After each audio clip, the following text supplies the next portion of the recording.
Hey guys, it's Denning, and welcome to the first episode of Solo Gaming.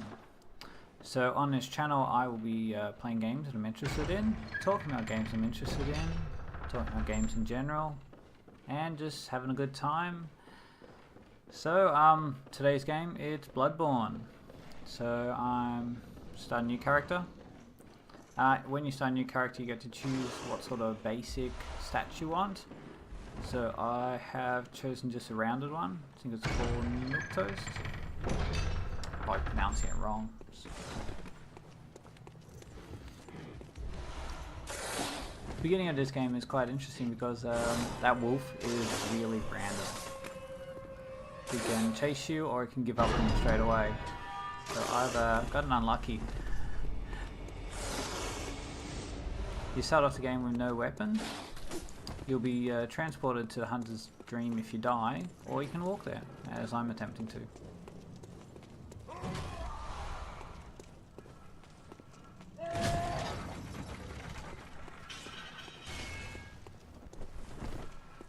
Now, I don't admit to being good at games. I think I'm okay, but I'm never good. So you'll see a lot of fail, and probably quite a few deaths as well.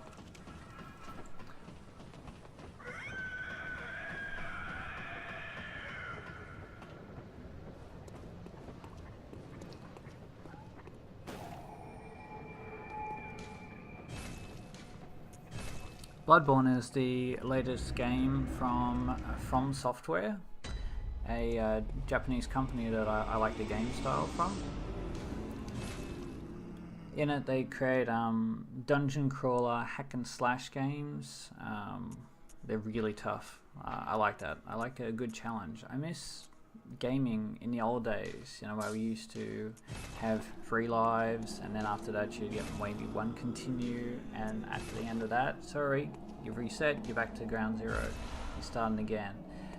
I miss those days of real challenge. Nowadays everything's quick save and auto save, and hey look at your map, there's your goal, there's your objective. So it's really difficult to get back to that style without trying one of these games. So this is one of the NPCs, Yusefka. She gives you a blood vial, which is quite handy early game because, well, if you look in the top left, I've only got 8, and I get hit a lot. Crap. So an extra vial is always handy. So for weapons, you get a choice of a cane, which is a sword whip combination. You can get this hunter's axe, which I have. You can go short form or long form. As you see, even with a weapon, I'm still pretty crap. Or you can get a saw cleaver, which is has a short form and a long form. Of course, the long form in all these weapons takes a lot longer to use. And look at that, more failing. See, I need that extra blood vial. Yeah, so they have a short form and a long form. The long form usually hits harder.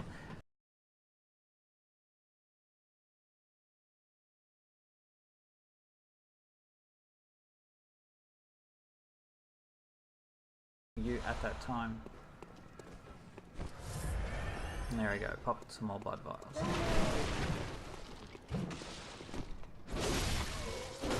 So the biggest problem for me playing this game again is my overconfidence, because I feel I've done it all before. I know where everything is, and look at that, walking in the fire. Yeah, so it's my overconfidence. Like, look at this, running through the crowd, not caring, fail.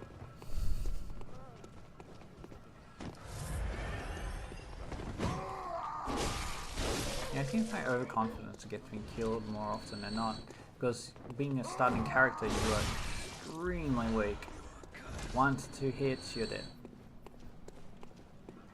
So really what I should be doing is, you know, being careful, killing 1 guy at a time, not charging in suicidal.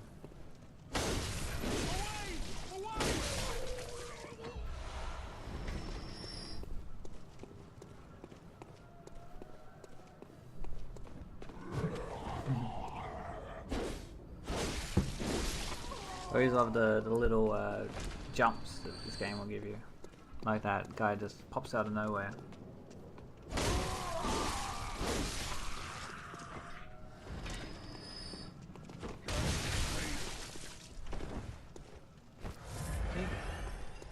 And I claim to be good at this game, and yet I'm being beaten.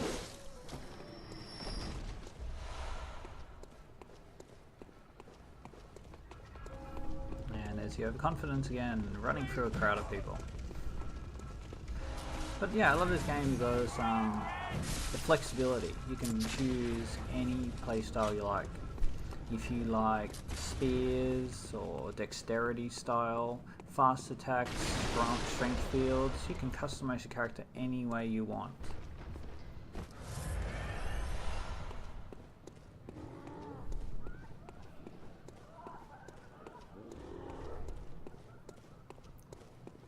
So here I'm going to extend, yep. So as you can see, it's going to be a slower attack, but does a lot more damage.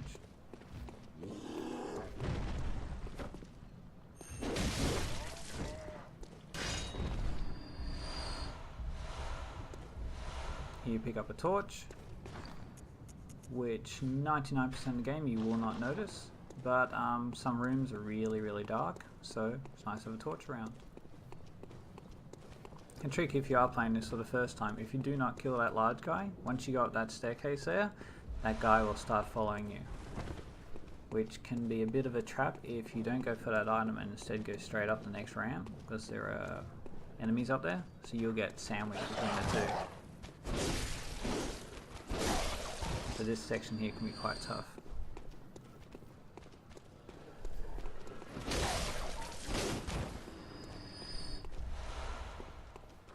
Another tip for the dogs, they don't like shotgun shells. So you can stun them using shotgun really easily.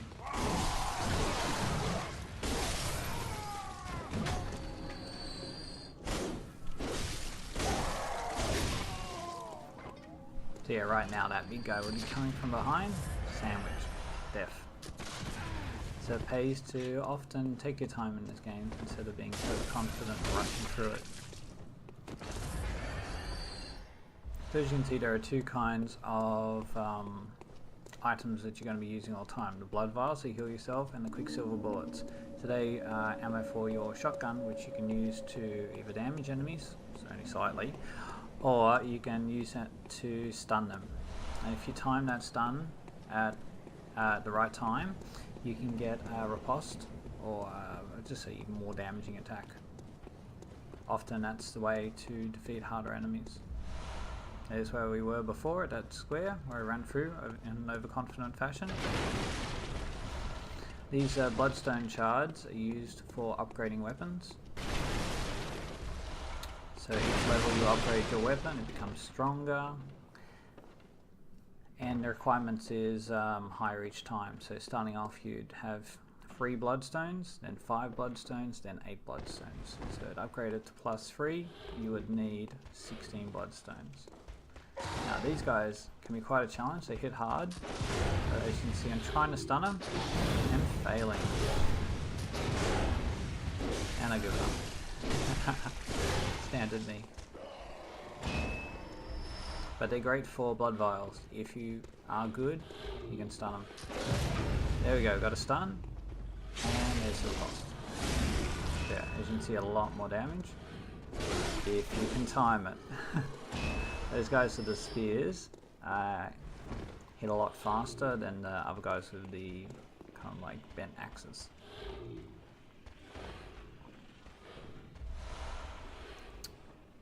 Cold blood is just extra of the blood echoes currency. So that's displayed in the top right corner. It's your currency in the game. You can use it to buy items or upgrade yourself. So if you want to become stronger, more strength, dexterity, health, fail. That hurts. Early game this guy. I'm taking it really easy. And failing for my timings.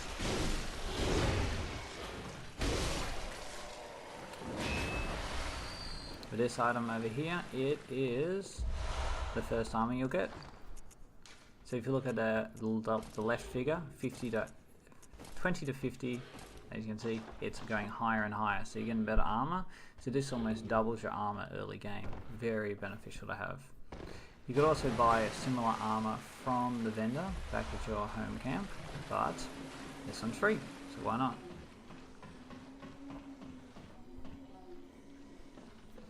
In order to spend your currency, the blood echoes in the top right, you have to have at least 1 insight. Because when we were at the Hunter's Dream, your home base of operations, you had 0 insight, so there was a doll there, which just sat there left. It was right next to where I picked up the weapon.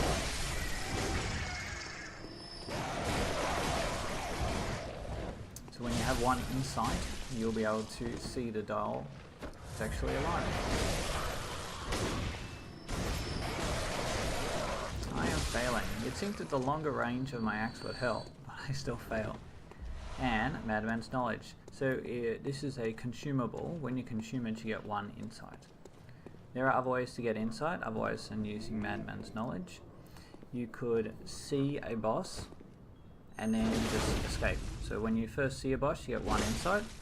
When you defeat them, you get an additional 3 insight. So you could technically walk into a boss fight, die, and then you have that 1 insight, then you can go level. But of course, you know, you died, so you left your blood echoes on the ground.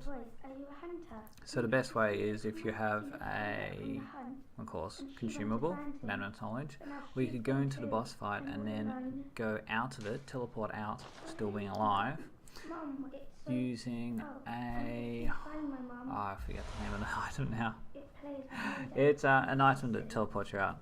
In the other games they call it a homeward bone. So it'll teleport you back to your latest bonfire.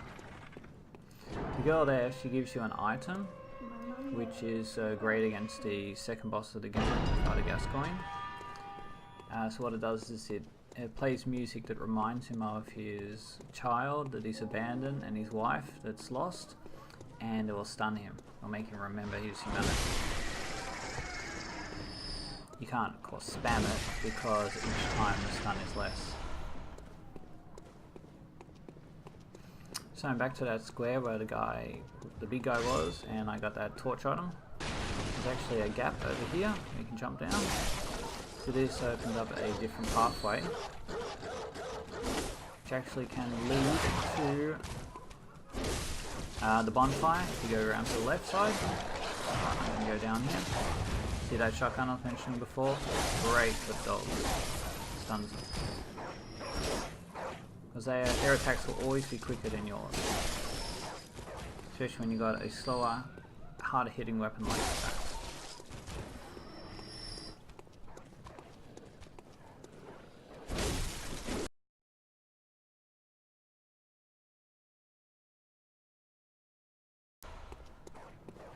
See now, here's my overconfidence again. I could go through that shortcut, back to the bonfire, and level up using my 2000 plus echoes. But of course I'm not going to. There's an NPC behind that door. Once you get to the next section, you are allowed to invite people to come back there. So it's like a secondary hub for you. If you were to stun this guy, it's a nice trade-off.